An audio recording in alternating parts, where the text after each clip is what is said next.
Hi, everyone. Thank you for joining us. We'll get started in just a few moments while we let more people enter the room.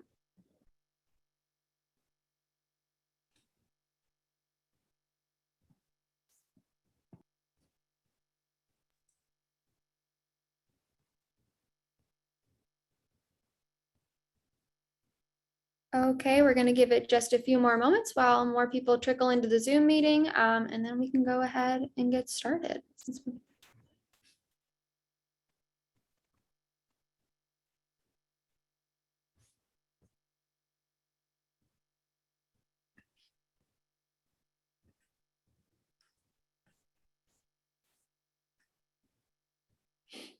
All right, well, looks like we got a good number of people here, so why don't we get going? Thank you everyone for joining us today. We are going to be providing an overview of our spring investment cycle, as well as some upcoming award opportunities that we are offering, as well as folks within our network. So thank you. So brief agenda for today. We'll start off with some introductions, then provide a quick overview of Clean Energy Trust and the work that we all do.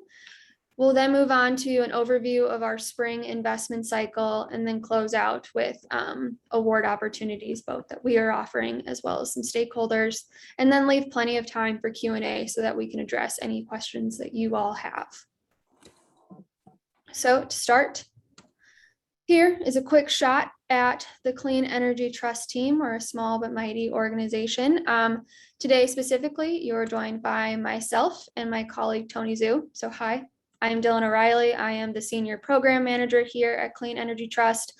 I help to manage the investment program and assist in the due diligence of companies that we look at for investment. And then I also lead some award opportunities that we offer. I'll now let Tony introduce himself. Hey everyone, I'm Tony Zhu, Venture Associate on the team at CET. I've been with the firm for a little over 3 years now. I lead our due diligence process for new investments, and I also do a little work on portfolio management as well. Got a background in investment banking, and yeah, looking forward to telling you all about our program here. All right.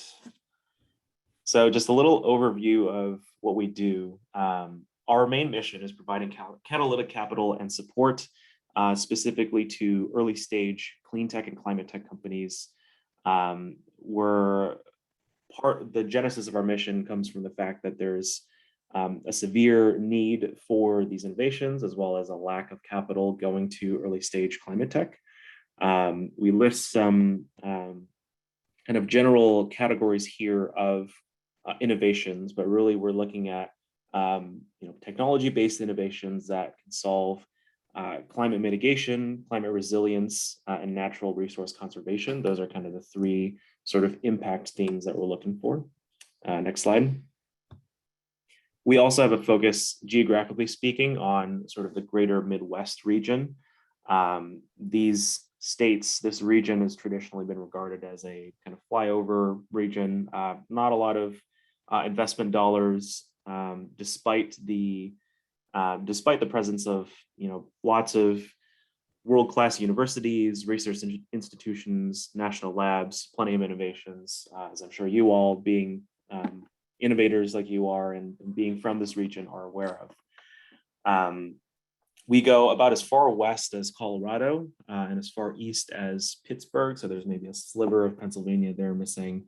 And as far south as Tennessee, and then everything in between. And we've made investments in nearly all of these geographies, and we've certainly come across and reviewed companies from all of these areas as well. Next slide. So we call our model the 501 VC platform. We are structured as a 501c3 nonprofit public charity.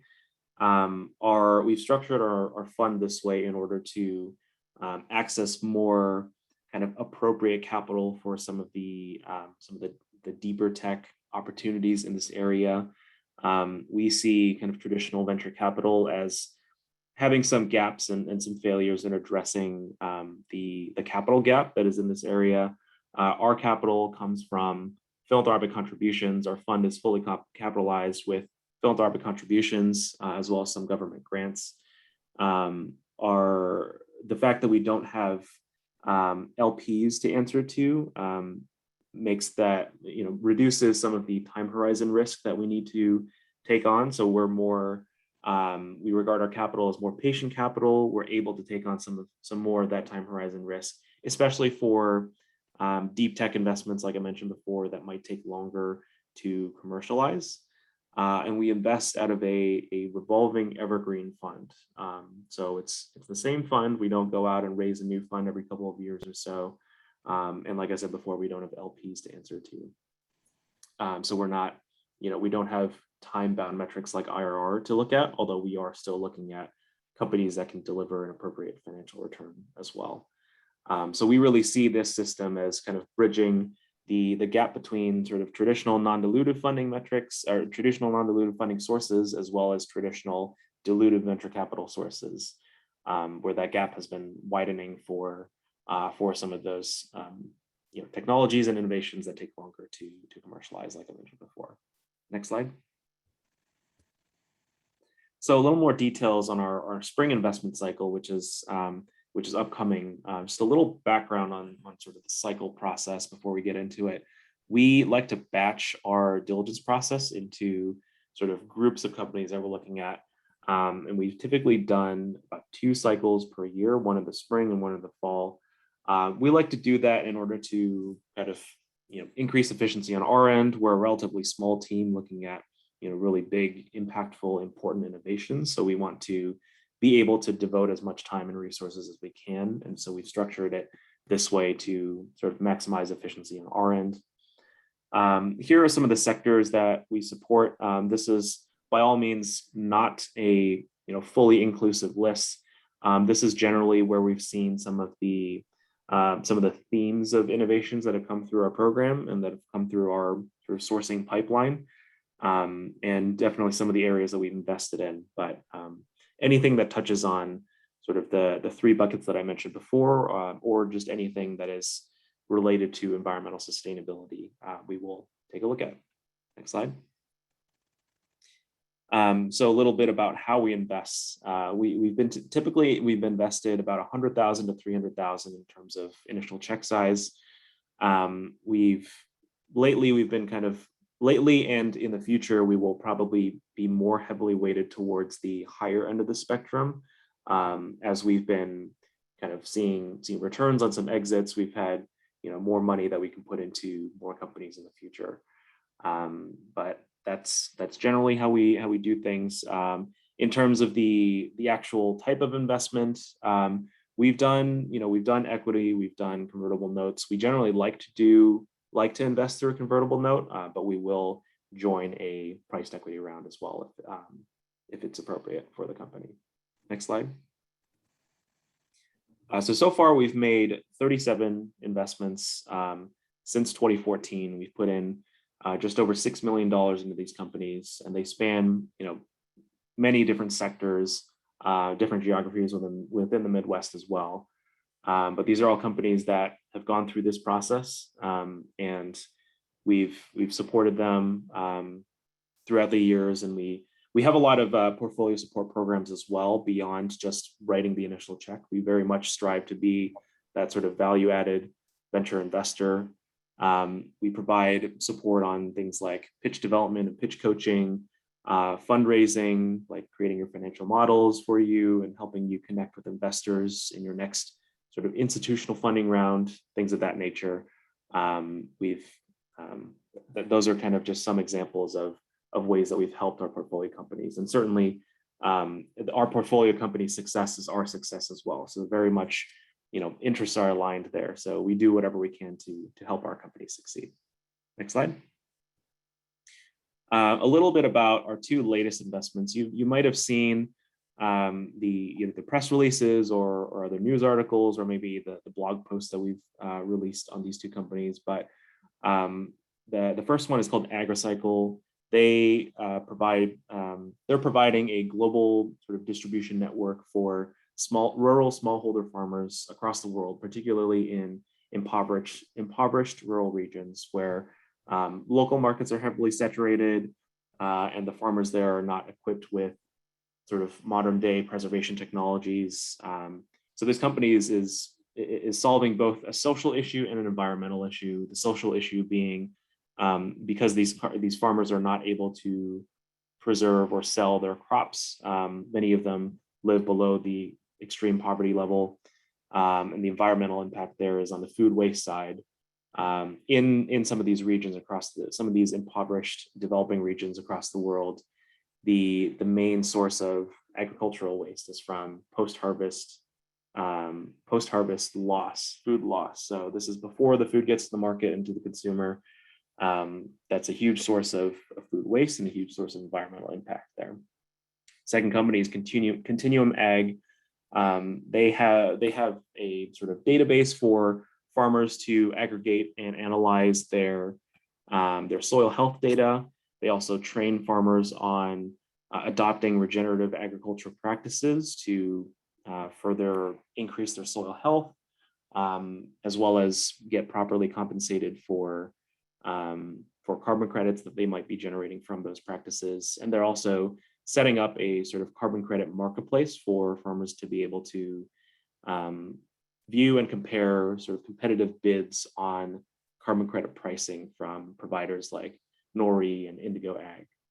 Now, obviously, these two investments are both generally in the food and ag space. It's definitely not typical for us. It's not, we're not just a food and ag investors. These are just two of the most kind of impactful and interesting companies that we've seen in our last investment cycle. So don't let this this is not an indication of any bias towards any sectors or anything.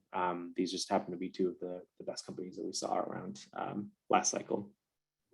Next slide. These are some statistics on our portfolio.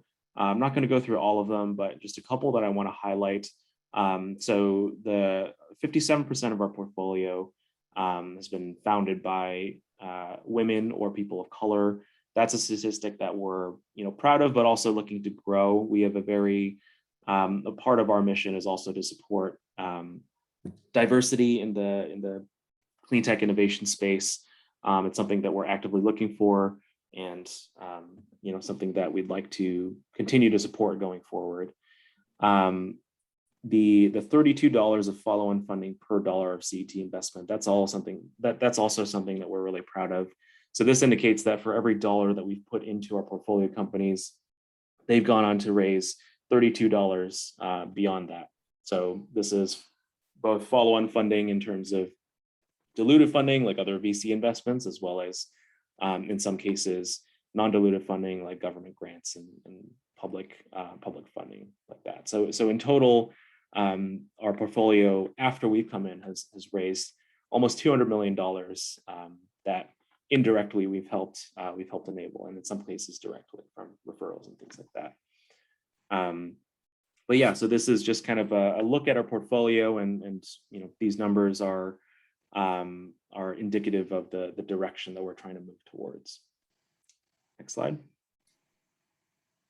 So here's the link to our application portal online. It's just a very, very easy, very quick form to fill out. We encourage you to submit your materials at any time. Our application portal is always open, despite the fact that we sort of batch our process into those two cycles. Basically, whenever you submit your materials, we'll take a look, and then it'll come up in sort of our next cycle of diligence, and we'll probably reach out around then when we start digging into our companies. But that's the link, cleanenergytrust.org/apply. You can take a look. It's basically some background info on you and your company, and then there's a spot to upload a pitch deck, and so pretty standard. Sure, it's something that you've all seen before, but yeah. So I think next slide. So now Dylan's going to talk about some upcoming award opportunities as well at CT. Yep. Okay. Thanks, Tony. So aligned with our mission of supporting startups that bring, impactful climate technologies to the market, CET is proud to offer multiple opportunities that are specifically for women, as well as Black, Indigenous, and/or people of color entrepreneurs. It's been statistically proven that these groups are most likely to be disproportionately affected by climate change, and that puts them in a unique position to help drive climate solutions. So, in a concerted effort to support these entrepreneurs and help make the clean tech ecosystem more accessible, we formalized DEI at CET. It allows us to kind of build upon the work we have already been doing, as Tony mentioned earlier, to empower entrepreneurs. So, yep, a little bit more about DEI at CET. But the first award that we offer is the U.S. Bank Clean Tech Inclusion Award. It supports entrepreneurs who are female and/or people of color who are building companies that are innovative, benefit the environment, create jobs, and drive economic impact or economic development. One winner will be selected for this award, and they'll receive a $25,000 non-recourse grant, 12 months of business mentorship from both CET and US Bank, as well as heightened exposure to both investors and potential customers. This award is opening soon. It'll launch on December 2nd, and you'll be able to find it on our website. So for the sectors, companies that fall into offering a technology or solution related to renewable energy, energy efficiency, smart buildings and cities, energy storage, or mobility/advanced transportation are eligible to apply. And there's a wide geographic scope for companies that are eligible. It aligns with US Bank's US territory. Not going to go and list all of these states right now, but just know that they're listed on our website for you to refer to if you are interested in applying and believe that you qualify. So we've been able to have this award for the past 2 years to highlight our 2021 winner. It was a company named Rebundle out of St. Louis, and they are a Black woman-owned startup that manufactures a plant-based alternative to synthetic braiding hair. The next award that we have is the Nicor Gas Multicultural Innovator Award. This award is specifically for entrepreneurs in Illinois who are making a positive impact on the environment. So similar to US Bank, a winner will also receive a $25,000 non-recourse grant, 12 months of business mentorship from CET and Nicor Gas, and then again, heightened exposure to both investors and potential customers. These awards are run in parallel, so the application window will open on September or December 2nd as well. And one thing to note, if you are an entrepreneur who qualifies for both the Nicor Gas as well as the US Bank Award, we encourage you to apply for both. So, yeah. For the Nicor Gas Award, a wider array of sectors are eligible, including renewable energy, energy efficiency, smart buildings/cities, water, ag tech, energy storage, mobility/advanced transportation, circular economy, as well as digital solutions for operational efficiencies, reduced maintenance cost solutions, customer engagement, and then finally worker training/management solutions. This award is only available for entrepreneurs who are headquartered in Illinois. So one thing to note. 2021 was the first year that we were able to offer this award, and the winner was Celodyne Technologies. Celodyne has developed a novel membrane technology that enables hydrogen production and storage to be more efficient and thus less capital intensive. And it could potentially reduce carbon emissions by 30% across grid storage, trucking, and other heavy-duty applications, while also ensuring an equitable access to clean energy. So beyond CET, there are a number of award opportunities that our strategic partners are offering. So we thought it would be helpful to highlight a few just for you guys to see. So the first one is the Spark Clean Tech Accelerator offered out of the Universities of Tennessee's Spark Innovation Center. It is a business accelerator designed to help early stage clean tech businesses mature and grow. This will be the first time they're running this accelerator, which 6 companies will be accepted into.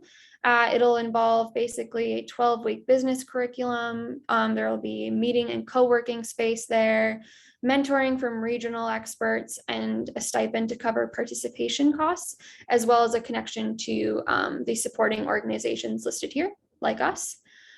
So key dates to look at for cohort 1, the application will open in January of 2022 with the accelerator process beginning in June of the next year, with it wrapping with a demo day in September.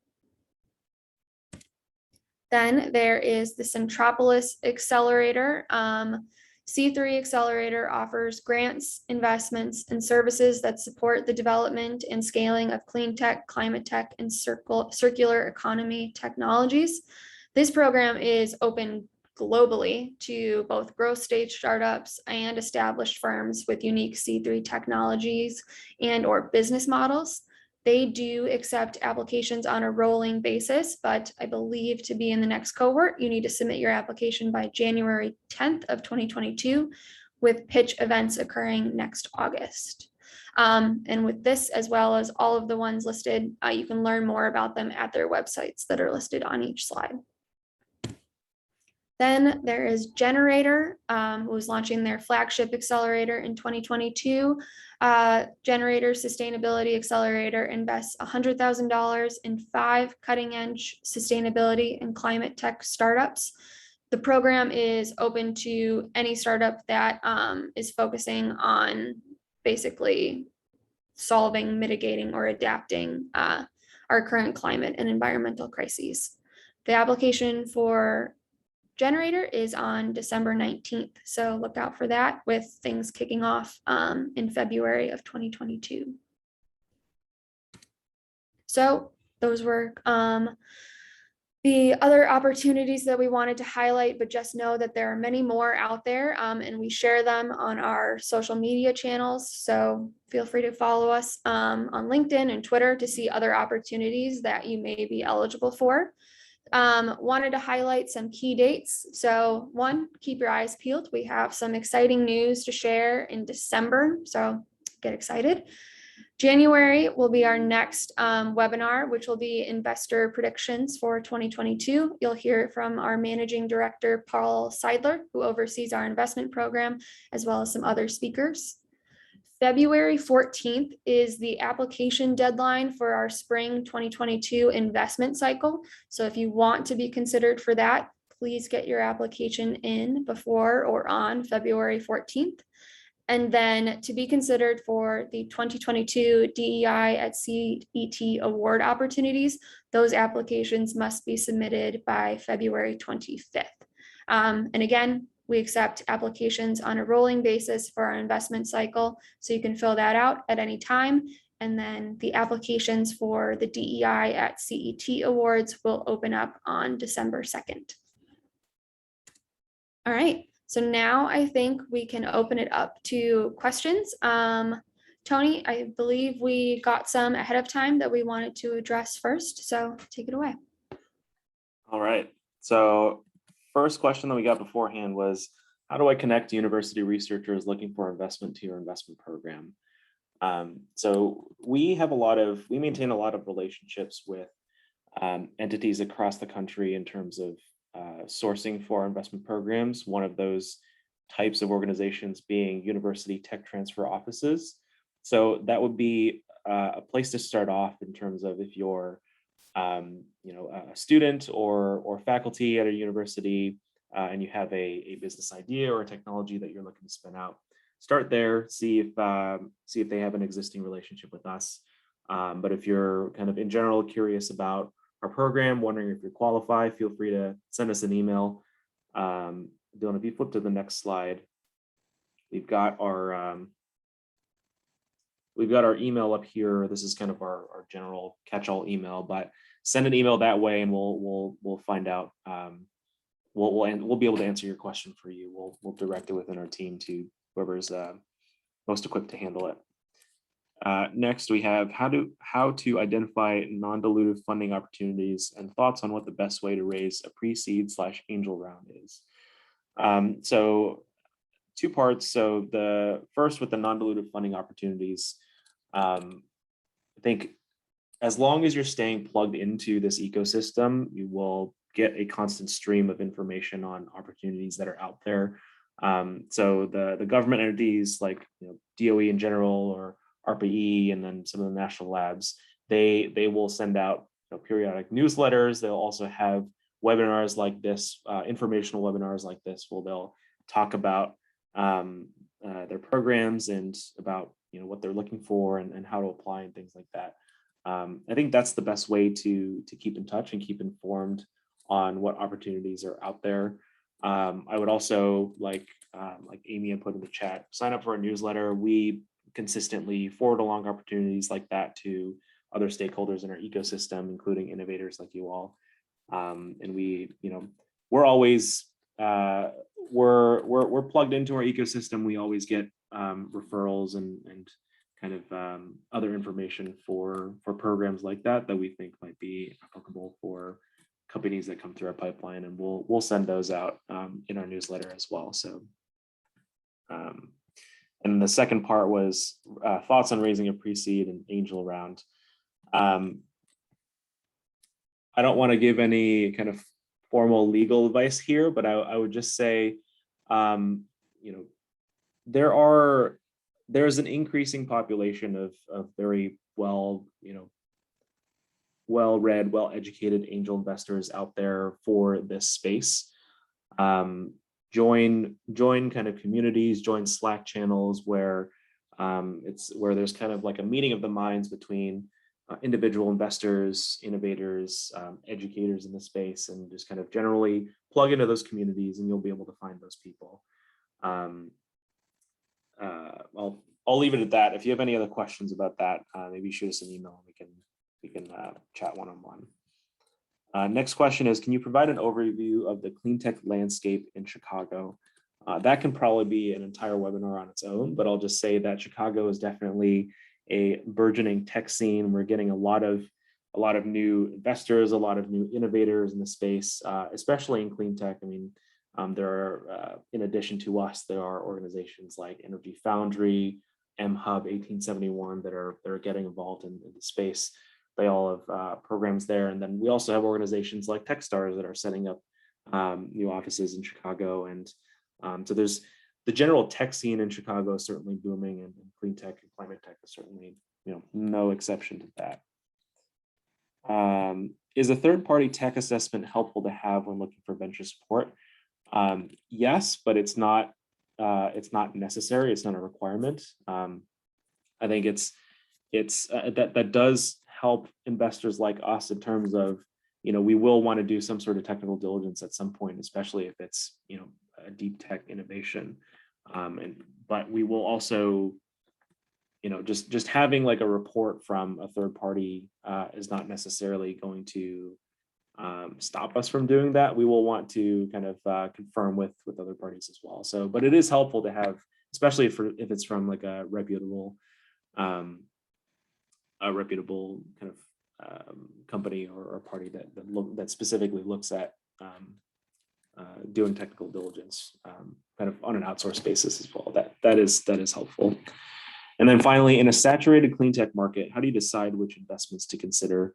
I mean, I don't think it's a different process for a saturated versus unsaturated market. At the end of the day, we're always looking for the most impactful investments that can also deliver, that are also appropriate for a venture model like ours and can deliver appropriate returns in that manner. But again, it's like impact and financial performance are kind of the two most important factors there. And even if the market were not saturated, we wouldn't be purposely making investments in bad companies.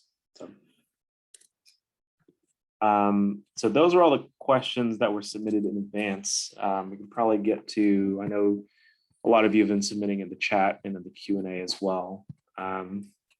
Dylan, was there an area where we wanted to start? Yeah. So Tony, one person asked kind of when the spring investment cycle starts and ends. So why don't we provide an overview kind of how long our investment cycles usually take? Yeah, so like I said before, our application portal is always open. So feel free to drop in your materials today, tomorrow, a week from now, whenever. Like Dylan mentioned earlier, though, the deadline to be considered for the spring investment cycle is February 14th, so Valentine's Day.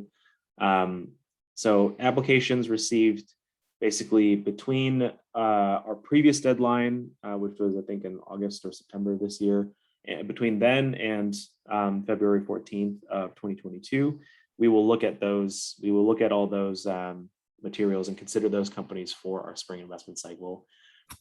Typically, our process will take, I would say, about 2 to 3 months of diligence, and then from there, if we decide to move forward with a term sheet, then the timeline for closing a deal then varies. But in general, we'll start off. It's really kind of like a tiered down selection process.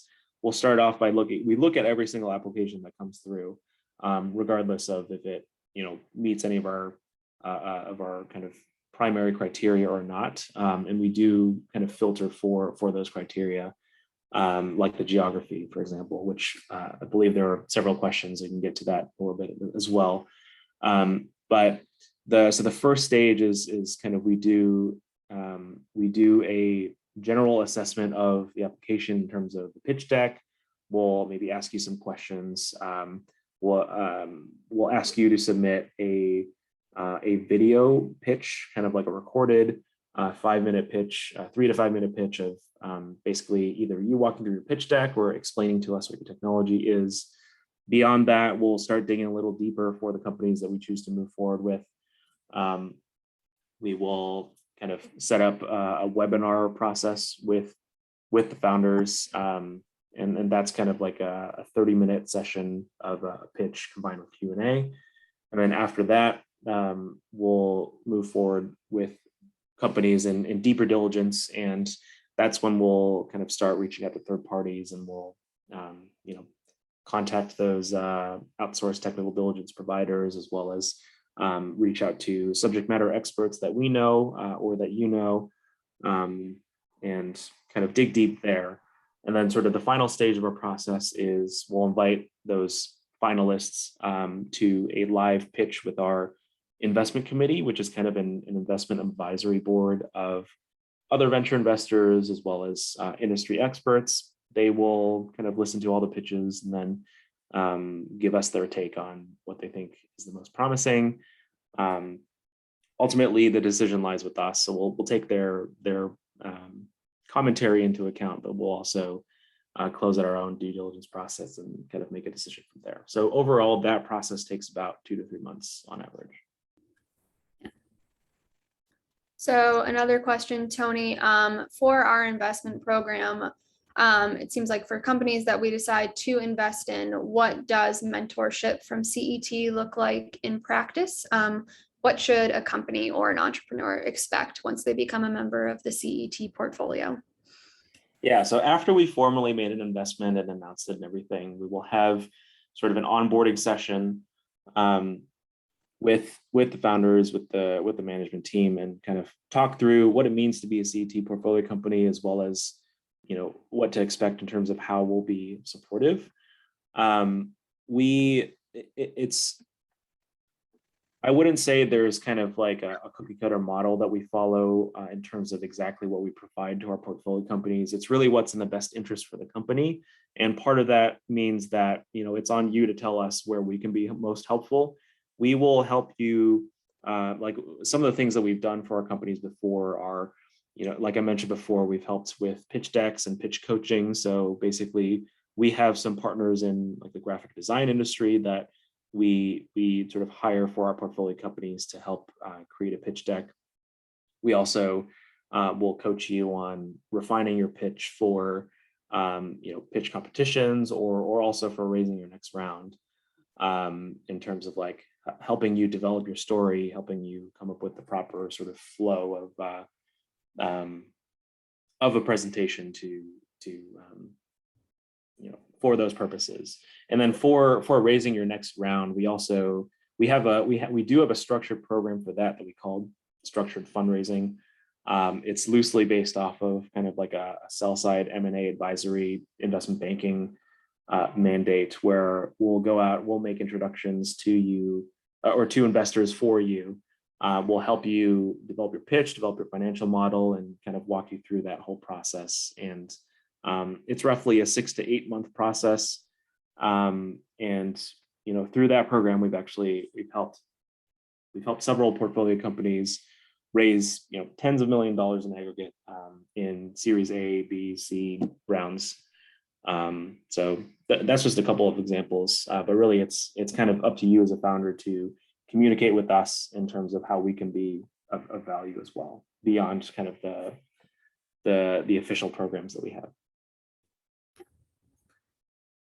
Okay, it looks like we have a handful of questions related to our investment geographic territory. So why don't we address that and why we are focused on kind of the greater Midwest region and what that necessarily means. Yeah, so like I mentioned before, there's a big problem in, I would say the Midwest is kind of the epicenter of it, where there's a lot of investment dollars going to Silicon Valley and the West Coast, as well as New England and the Northeast. But there's not a lot flowing into the Midwest, but there's not a good reason for it other than, there's a high concentration of VCs on either coast. So that's one of the reasons why we're focused on the Midwest. Now, in terms of, is it set in stone as kind of like a cutoff point? I would say like we're looking at some of those edge cases on a case by case basis. We don't let that prevent you from submitting an application. I will say that we haven't done an investment outside of that geography that we had on a slide towards the beginning yet. But that said, we have like Colorado was a geography that we kind of added relatively recently, like in the last 2 or 3 years. And we hadn't done Colorado investments before that. So it's something that we're always thinking about and we're always aware of. Ultimately, we want to, provide access to capital and provide catalytic capital to the founders that need it. We don't want to stray too far outside of our mandate. Like generally speaking, we're not going to invest internationally, but we will take a look at all opportunities to provide that sort of impact where we see there is a need for someone like us to come in. All right, it actually looks like we have a question related to our DEI programs that asks, do military veterans founders also qualify for the DEI programs? So we worked to establish these qualifiers with the corporate partners, both US Bank and NICOR. So they're rather set in stone that for US Bank, the person needs to be either a female identifying person or a person of color. And then for NICOR, they do need to be a person of color. Feel free to email me though, if you would like to chat about that offline. I am happy to talk about that in further detail with you. Tony, another question that we have. So for the investment program, what is our typical acceptance rate versus the number of applications that we receive? Well, that's an interesting question. I wouldn't see it as like an acceptance rate per se. We are set up much like, our venture investment practice is set up very much like a conventional VC fund in terms of how we approach investing and how we approach, deal sourcing, deal due diligence and things like that. So I guess the acceptance rate is a function of how many applications we get, but I will say that we will typically make basically roughly 3 to 6 investments per year, if that's helpful. Another one that I got via email, actually. So Tony, what would be considered a worthwhile return on investment for CET, and what is the general timeline for said return? I'm not going to provide any hard numbers for that because I think it's very dependent on kind of the business model and the product, the technology. I think if we're looking for venture type returns in terms of like a cash on cash multiple, but not necessarily in the same time horizon. We, like I said before, we have the ability and we're set up to be more tolerant of that sort of time horizon risk. But that said, if it's, you know, if it's something that is, we're basically looking for a clear line of sight towards a path to market and towards commercialization, whether that takes 5 years, 10 years, 15 years, 20 years. That doesn't necessarily matter as long as there is a viable plan in place and we can sort of validate that with the market. Then we would be interested, because that's getting into a space where traditional VC has sort of is not the best model for, right? So yeah, we don't have like a hurdle rate per se in terms of that rate of return, but we are looking for, you know, venture type cash on cash multiple returns. So another question, it appears from a fellow investor potentially. So their fund is for profit, but they have a very similar mandate to the work that we do. So they're wondering whether or not investors interested in what CET is doing could co-invest with us. Yeah, absolutely. We've co-invested with you know, traditional VC funds in the past, and we do encourage that because that helps us provide more value to our portfolio companies as well. When we get co-investors, when we get follow-on investors, things like that. In terms of, you know, sort of collaborating on deal flow, I would say send us an email. We can connect over a Zoom call or something. We talk through the companies that we're seeing and things like that. And we have, so this gets to a separate issue as well, but we typically don't lead the rounds that we invest in, just simply as a function of our position and our check sizes as an early stage investor. But that said, we have led some rounds in the past, and we have kind of participated in syndicates where we've helped to look for other investors as well. So in those cases, we will kind of actively shop around. And then obviously for our existing portfolio, for those companies that are raising follow-on rounds, we will be actively looking for investors on their behalf. In which case, you know, we maintain our own database of investors that we have co-invested with, and we feel like are good targets for co-investment. So if you'd like to talk about that, feel free to reach out. So building on the question that we talked about one previously about return on investment.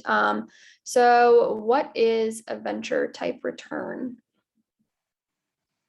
Would it be 5 times, 10 times, 15 times return? And is there like a timeline there, 5 to 10 years? Yeah, I mean, like I said before, like we don't want to give any hard numbers out there, because it's really like, it's not because we're looking for some huge specific number. It's more that we want to look for opportunities that that can deliver a reasonable financial return. So I guess if you want to use some sort of benchmark, I mean, generally speaking, if you think about venture capital as an industry, as an alternative asset class, compared to things like public markets, like the stock market or the bond market or things like that, you want to think about that asset class as an alternative type of investment for investors, right? So there's opportunity cost there in terms of the types of returns that investors can make elsewhere. So if you think about it from that perspective, then I guess targeting like outperforming the public markets is potentially a good benchmark there. But in general, I mean, if there's solid potential to scale quickly, to to deliver not only sizable profits but also to be able to reach a significant enough, a large enough market to make a meaningful impact, then that's something that we're interested in. Because ultimately, like I said, impact and financial performance are kind of the two factors that we're interested in, but they also do go hand in hand in terms of if you're not reaching a large enough market, then you're probably not creating a very meaningful impact. So I'll leave it at that. Anything specific that you'd like to talk to us about or ask us about in terms of what we're targeting? I'm happy to hop on the phone. Just shoot us an email. All right, it looks like we have one more in the chat. So Tony, what would you say are the three biggest differences between CET and other venture capital firms? So at first, like the way that we're set up in terms of, we're not an LP based fund. We don't have that the sort of time horizon bound mandates of things like IRR and needing to return proceeds to LPs.